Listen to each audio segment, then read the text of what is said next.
Ever notice how you come across somebody once in a while you shouldn't have messed with? That's me. I am not an African American.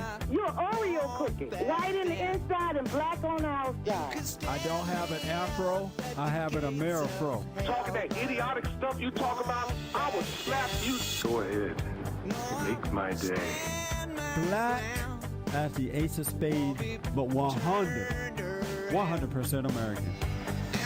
Heard around the world by everybody and their mama. The Jesse Lee Peterson Radio Show. Uniting the races with truth instead of dividing them with lies. We're also rebuilding the family by rebuilding the man. I have with me Jonathan Last, senior writer for the Weekly Standard. His new book is What to Expect When No One's Expecting America's Common Demographic Disaster. Isn't that something? Jonathan, welcome to the show. Hey, it's great to be with you, sir. Yeah, I appreciate you being here. Very, very interesting book.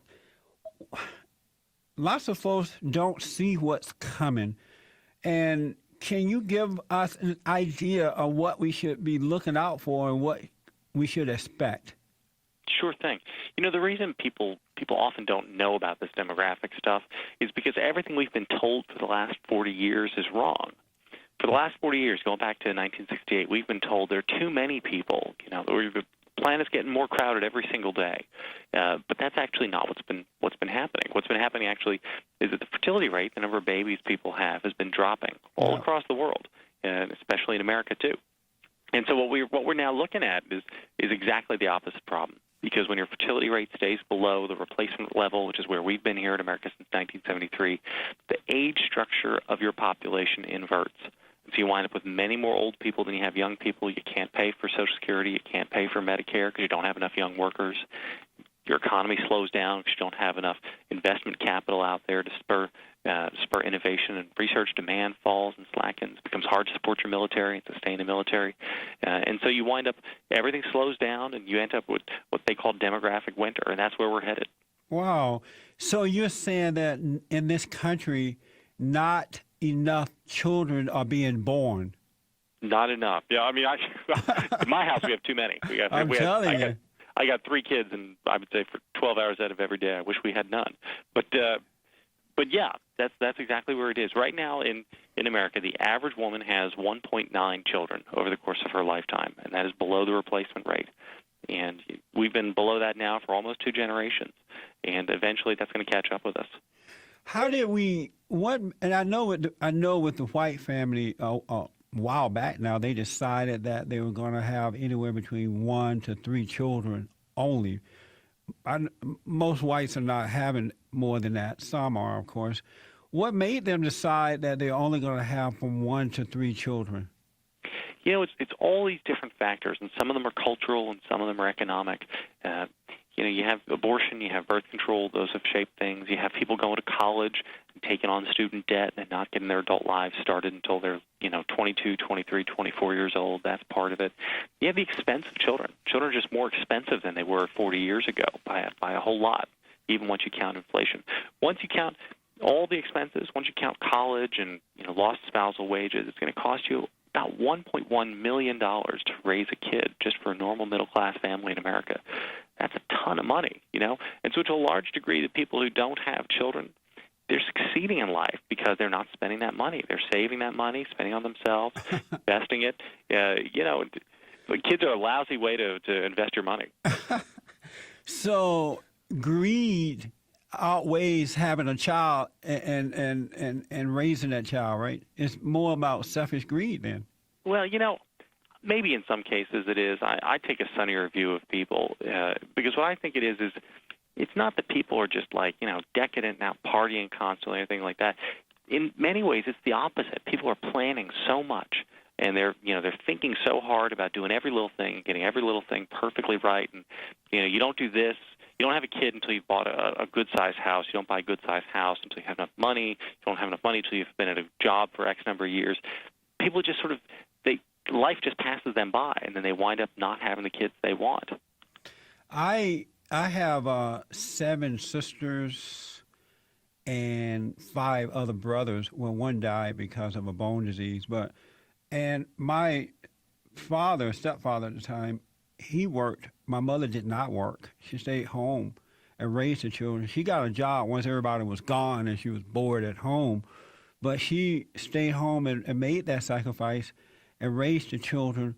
Why did the women, not all, why did they lose that, men and women, lose that kind of dedication to raising a family? We know part of what's happened is just the sheer economics of it following World War II. Following the Second World War, you had a lot of women in the workforce, and then they stayed in the workforce to a large degree. And what that did was, once you had some families working on 2 incomes, that winds up raising the prices of everything else. It pushes more families to get onto 2 incomes as well. I mean, it's just harder. It makes it, it's like leverage in the financial world. Once one company has it, everybody else has to take advantage of it. But one of the interesting things I looked at when I was researching this book is when you look at the amount of time the parents actually spend on their kids, today's parents, both moms and dads, both working moms and stay-at-home moms, they spend way more time raising their kids than they did, 40, 50 years ago. But that's because we obsess so much more over kids. We schedule them to death. We got to play with them here, take them to this group, take them to the ballet lessons, I the know. taekwondo lessons. But if it used to be, go out in the yard and run around. That's right. That's for sure. What happens when the size of a country's population goes into decline? And can you give us an example? Yeah, real bad stuff happens. And all you got to do is look over at Japan. And Japan is the first country heading off this demographic cliff. And you think back to the 1980s. Remember when the Japanese were going to run everything? We were all going to have to learn how to speak Japanese if we were going to have a job. I remember that. And so even at the height of all that, over in Japan, their demographers were waving their arms, trying to get people's attention and saying, look at our fertility rate. We do not have the human capital to sustain this. We're in trouble. Nobody listened to them. Right. Then in 1990, they entered this long recession. They called it the lost decade over in Japan. Well, they're still in it. Year 23 of their lost decade. And what everybody agrees is now they are at the beginning of their demographic winter, and their version of Medicare and Social Security are falling apart just like ours will be. They have this generational warfare. Just a couple of weeks ago, their finance minister, who's kind of like their Treasury Secretary, he came out and he said that it was time for the country's old people to, quote, hurry up and to die. Wow. That's rough stuff. Wow. And this is because you wind up in this zero-sum game. When you're not making enough babies, you're not growing your country and growing your economy. Well, then you're all fighting over the same diminishing pie of resources, and it turns people against one another. Russia seemed to be having the same problems because recently they brought Boys to Men over. Boys to Men, yeah. So that's just go ahead. That's just the start of it, yeah. So Putin started a few years ago a holiday called Family Contact Day, if you know what I mean. Yes. Family Contact. And the idea was everybody gets the day off, and you're supposed to go home and you make boom boom for the motherland. And then 9 months after that, he had a second holiday called Give Birth to a Patriot Day, and I'm not fooling with this. So if you had a baby on Give Birth to a Patriot Day, you get like a prize. And so you get like a microwave oven or a blender or a toaster or something. Like the grand prize was a big SUV. The idea was try to get people to have more babies. Oh, my God. It hasn't worked. They are not having enough babies over there in Russia. That's amazing. Why?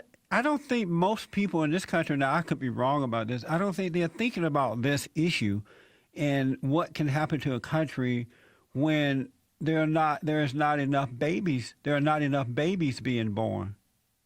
Yeah, I don't think they're not. I know I wasn't until your book. I wasn't aware of that. It just didn't even occur to me. Look like we have too many people here now.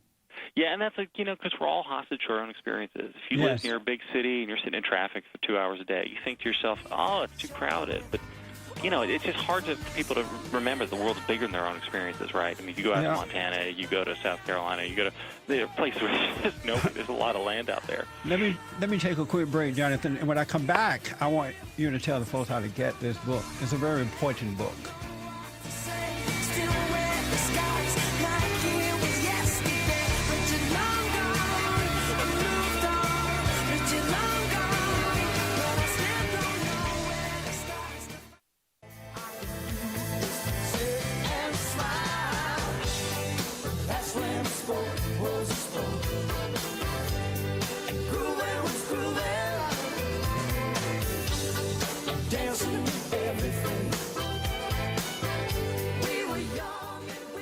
such an important book. Real important book. I recommend everybody and their mama get a copy of this because for myself, I have to admit, I knew that there was a serious issue by way of abortion and things like that, but it never occurred to me what can happen with the decline of children being born. The book is What to Expect When No One's Expecting America's Coming Demographic Crisis by Jonathan Last. And Jonathan, how can people get your book? You can go to your local Barnes & Noble or your local bookstore. You can go online to barnesandnoble.com or amazon.com or Books A Million, and they should have copies. We sold a lot of copies. It sold out of that first printing in just about the first 2 days, but they rushed out another printing, and they should be out there for people to buy. Congratulations. I'm glad to hear that. It has me thinking about it now. I had not thought of the outcome of what can happen to us as a result of all this. We talked about Russia and how Russia brought over Boys to Men in order to try to encourage I guess with love songs, the people to, make babies or give them a wash and a dry or whatever. Can you bribe people into doing that? Start to having children again? No, it turns out you can't. People have been trying to do this since the days of Caesar Augustus. Caesar Augustus passed a bachelor tax to try to get unmarried men to get married so they'd have families. It didn't work for them. Joseph Stalin, back during the bad old Soviet days, he started handing out motherhood medals to women who had lots of kids, try to encourage them to have kids. You guys should go to eBay. If you just search Soviet motherhood medal, you'll see dozens and dozens of them. They cost you about $12. I think buy one for your mom. See how she likes that. That's amazing. Yeah, your Mother's Day present for this year. I'm telling you, man. So, and it never works, is the thing. There's been a lot of research doing that, and I talk about all this research in the book, just looking how effective these things, they aren't. But, it's funny, we talked about the Boys to Men stuff. When you look at this stuff, you get all sorts of weird things happening as people start trying to address these things. Over in Germany, they're having all the same problems the Japanese have and the Russians have. And so with that, their age structure, like we were talking about, it gets inverted. They have too many old people and not enough young people. Yes. So one of the things that young people do is young men go and they visit prostitutes. And so the German prostitutes don't have enough business. But they have all these old men who are in the nursing homes. They don't have enough nursing home nurses. So the German government has a program where they take prostitutes and they train them up and turn them into old folks' home nurses. Wow! You just think about these old German men, these 80-year-old German men in the old folks' homes. They never had it so good. So I guess if you're a certain kind of, you fit a very certain demographic, this can all work out pretty well for you. That's amazing. Wow. You talk about America's one-child policy. I want you to tell us what you mean by that. And I want to ask, is it true that the ruling class deliberately are trying to stop the population of the earth, of this country? That is true. If you go back to the 50s and the 60s, there's a great book about this written by a woman just 2 years ago named Mara Vistendahl. It's called Unnatural Selection. Boy, it's a great book. And what she did, she looked at a bunch of the U.S. government dating back to the Johnson administration, the Ford Foundation, the International Planned Parenthood Foundation. They were all working together to try to push down the birth rates, particularly in the Far East, in Japan and Korea and the Philippines and China. And they were pushing birth control and radical abortion policies out there. And with really ugly consequences. Right. Even when they knew, like in China, even when they knew that it was forced abortions, the Chinese government was literally rounding up pregnant women and forcing them to abort their babies.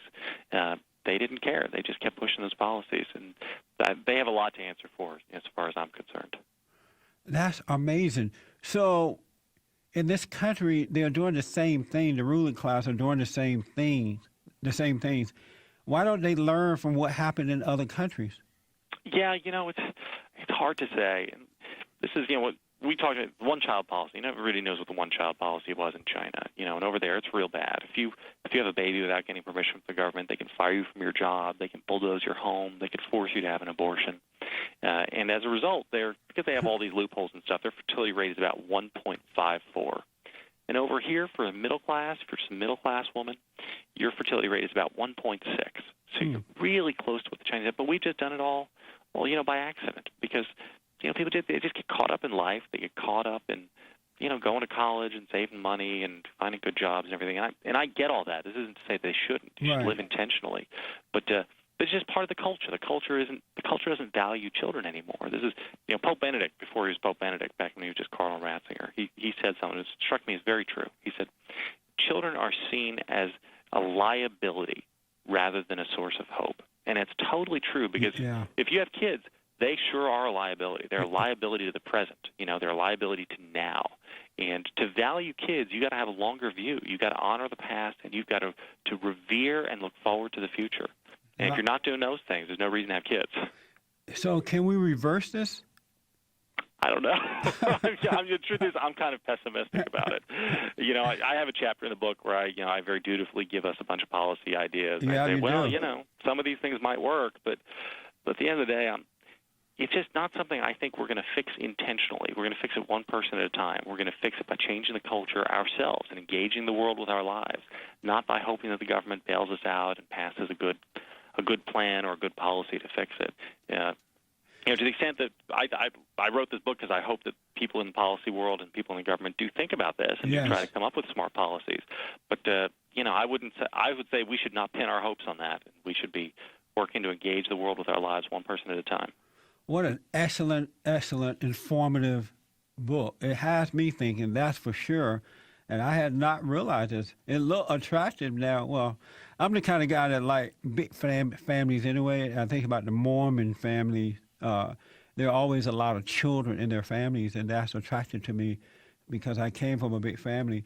But I've always thought that, well, not always, but I've thought that to see a husband and wife together, they only have 3 children, that is just making life easier for them.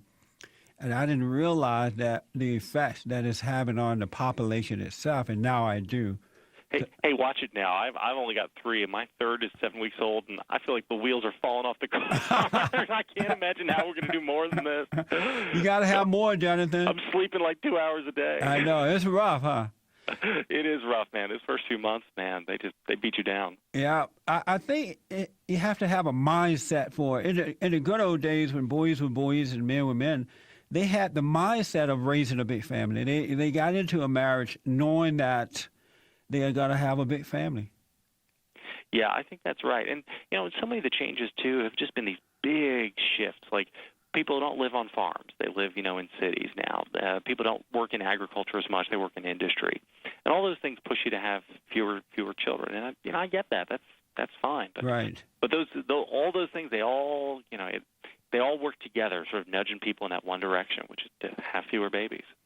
What to expect when no one's expecting America's common demographic crisis? And they can get the book anywhere at this point, right? Should be able to, absolutely. Do you have a website or anything you want to give out? You should come to my website, jonathanlast.com, and there's a big old link to the book there. Jonathan, a very important book. Thank you for coming on and helping us to understand even more so. Thank you, sir. All right, buddy.